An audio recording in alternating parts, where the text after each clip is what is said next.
sa ka sa baba. Isa ka dito sunod ko nimo. Ba asan ni? Kini mao ang barangay Tagaytay, Ampungol, Sugod, Cebu. Daghan ang nagpuyo. Daghan ang mga bata. Pero walay tarong nga agianan. Wala say eskwelahan. Busa nanawagan ako sa opisyal sa atong gobyerno nga adunay malumo nga kasing-kasing sama ni Gobernador Davide nga in town tabangi ninyo sila as a concerned citizen. Pumakatok ako sa mga puso niyo.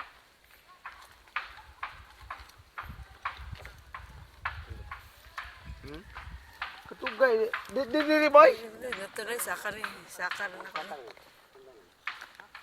Maraming tao nga dadaan dito, maraming mga bata dahil walang eskwelahan. Nandoon pa ang eskwelahan. Sa kabilang.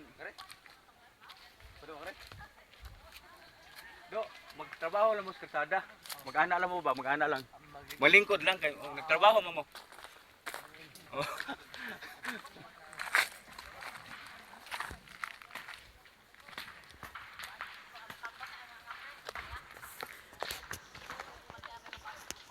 Hinaot pa unta nga makain sa puso ninyo ang nakita ninyo sa video.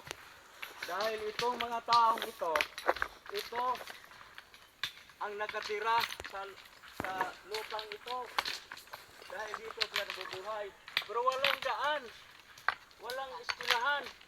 Paano na yung mga bata nila na nag-aaral doon sa kanilang balangan. Apa si BFC?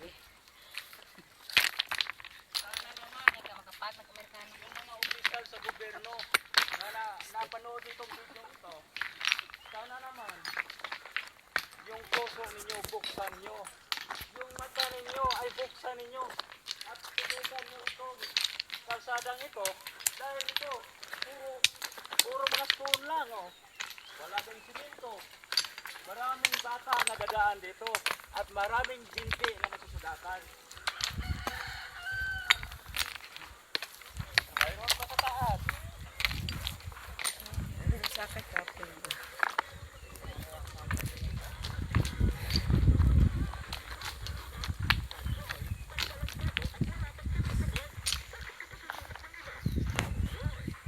Sa pagdaganan eh. Tumagay. Tumagay. Yes, tumagay.